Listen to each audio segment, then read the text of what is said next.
Peter Sutherland, the United Nations Special Representative of the Secretary-General for International Migration, is hopping from one pulpit to the next, preaching the message that the refugee tsunami proves national sovereignty is an illusion, a mere shibboleth that must be done away with. Moreover, says Sutherland, the United States and the European Union have not merely a moral but a legal obligation to protect refugees. And that means, he makes quite clear, that the United States and EU are obligated to take in an unspecified quota but potentially millions of refugees and migrants, most of whom are currently streaming out of the Muslim countries of the war-decimated Middle East and Africa. In an October 8 interview with UN News Center, Sutherland responded to the question, "What is your message to governments?" With this reply, I would ask the governments to cooperate, to recognize that sovereignty is an illusion, that sovereignty is an absolute illusion that has to be put behind us. The days of hiding behind borders and fences are long gone. We have to work together and cooperate together to make a better world. And that means taking on some of the old shibboleths, taking on some of the old historic memories and images of our own country and recognizing that we are part of humankind. Earlier in the interview, Sutherland established his compassion credentials, stating, "Recently, 2 weeks ago, I was in Calais, France, in the camp there, and all I can say is it was, and is, appalling hygienically, in terms of sanitary conditions, in terms of the way that people live. I have seen other camps which are better. But we can do something there." Anyone who watches their televisions with the films of the appalling nature of the conflict that is taking place there can readily understand how people, particularly those with children, must feel obliged to leave. The huge numbers that are coming are the inevitable concomitant of a terrible conflict. And we should have known, and we should know, that where there are terrible conflicts now, as in the past, the inevitable result is huge migratory flows. Well, we here at the New American did know and did warn, repeatedly, that the ongoing US/EU/NATO/UN lead wars that Sutherland and his fellow globalists are waging under various rubrics, war on terror, regime change, Arab Spring, would have terrible consequences, including, as he now puts it, inevitable. Huge migratory flows.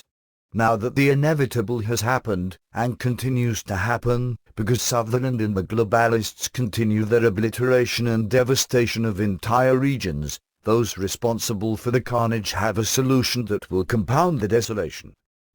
But who is Peter Sutherland besides being the UN's Special Representative for International Migration, and why should anything he says matter any more than the bloviations of any other nattering nabobs at the UN? Sutherland is no mere UN factotum. Although not a household name, Sutherland is an insider's insider who is well known worldwide in the corridors of real power. The UN News Center introduction gives only a faint hint concerning his stature in the ranks of the global political and economic elite, noting, a former Attorney General of Ireland, Mr. Sutherland has served as EU Commissioner for Competition Policy, and headed the Global Agreement on Tariffs and Trade, GATT, and the World Trade Organization, WTO. The EU Commission, GATT, and WTO posts are all big league positions, but the UN News Center neglected to include the most important biographical data that would tell readers/viewers why Sutherland was named to those top leadership roles. Here are some key clues. Until this past June, Sutherland was chairman of Goldman Sachs International, the global banking behemoth known to critics as the vampire squid for its predatory, corrupt practices. He is a regular attendee and former steering committee member of the ultra-secretive, ultra-elite Bilderberg Group. He was European chairman of the Trilateral Commission. He is past chairman of British Petroleum, BP. He is honorary president of the Transatlantic Policy Network, TPN, one of the principal corporatist insider organizations promoting EU-U.S. merger through the Transatlantic Trade and Investment Partnership, TIP. As a principal architect of the WTO, he has been hailed as the father of globalization, and, as a top bureaucrat, he played a lead role in destroying national sovereignty by replacing national currencies and national monetary control with the euro, as well as engineering the borderless Europe, which the current migrant crisis is now proving to have been so destructive. The above brief list is far from exhaustive, but it gives some indication of the high standing Sutherland occupies in the internationalist pecking order, and the importance being placed by the globalist oligarchy on accelerating the migration influx to further destabilize and denationalize Europe before the growing anger and dissatisfaction within the EU can coalesce into viable political movements that could bring about actual withdrawal of nations from the EU. The UN News Center interview is only one of many recent efforts by Sutherland to push the globalist propaganda line on the necessity of adopting migration as a right, guaranteed by the United Nations and normative international law. On September 30, Sutherland was the main speaker at an event sponsored by the Council on Foreign Relations, CFR, entitled, A Global Response to the Mediterranean Migration Crisis. See video and transcript here. After acknowledging the generous introduction, Sutherland candidly told his CFR audience of his antagonism toward nationalism and his long-standing obsession with integration, which is code in globalese for the gradual stealth merger, political, economic, social, of nations, to the point where a centralized international government eventually subsumes the remaining vestiges of sovereignty and people awaken to discover that they have lost their liberty, independence, and self-governance.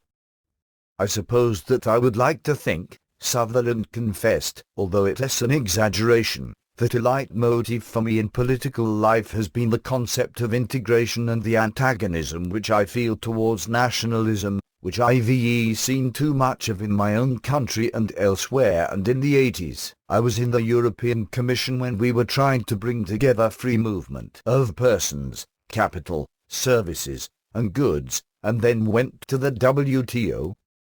He then admits that the ongoing wars constitute a rolling disaster, but, of course, conspicuously fails to mention that he and his fellow one-worlders in the CFR/Bilderberg/trilateralist cabal had anything to do with fomenting and prolonging these destructive conflict. Instead, he launches into virulent attacks on the leaders of Hungary, Poland, the Czech Republic, and others in the EU who oppose the globalist solution to this disaster, to wit, the flooding of Europe with an unending deluge of Muslim migrants and refugees. He states, and we moved to a time where a rolling disaster, and I am not going to go into the causes of the rolling disaster in Syria, Eritrea, Afghanistan, Libya, that have created the conditions that inevitably give rise to huge migratory flows. Wars always bring migratory flows, have brought an increasing challenge, a challenge which some politicians have met and others have ducked. Some have responded by expressions of position which I find repulsive, and I don't mind identifying them. Some of the Central and Eastern European countries who have, for an example, said that in terms of refugees, which under the 1951 Convention we are bound to provide sanctuary to, and in respect of which the principle of non-refoulement, sending back, is verboten and forbidden, they have said, we will take everybody as long as they be Christians. This runs directly contrary to what the European Union is founded to do, more fundamentally what the United Nations is all about.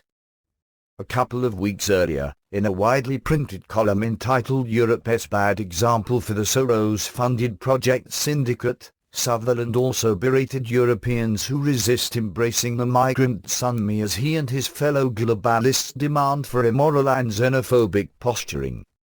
The European Union's reputation has been battered, despite bold leadership from Germany, Sweden, and the European Commission, he hectored. Bitter divisions among member states have jeopardized the Schengen area of borderless travel within the EU. Populists are having a field day. Among the many elite activists adding their voice to this migration chorus is José Manuel Barroso, a Bilderberg steering group member, who recently stepped down as president of the European Commission, the most powerful office of the European Union. Addressing the International Bar Association, IBA, in Vienna on October 4, Barroso called for taking immigration policy out of the hands of individual nation-states. International migration should be subject to the same kind of international regulation as air pollution, the former head of the European Commission said yesterday, the Law Society Gazette reported on October 5. Migration is the least regulated phenomenon in the world, Barroso told the opening session of the IBA Vienna conference, according to the Gazette.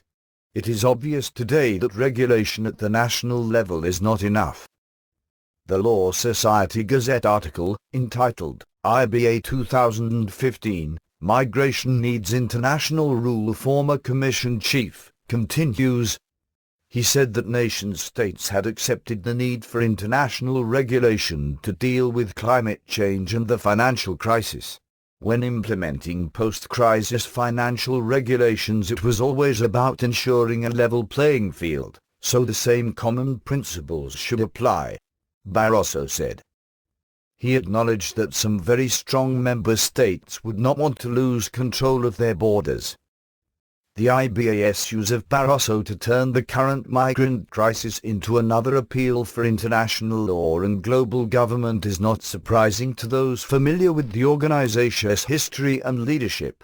It should be enough to note that the IBA's president, David Rivkin, and its executive director, Mark Ellis, both of whom had prominent roles at the Vienna conference, are both leading members of the Council on Foreign Relations.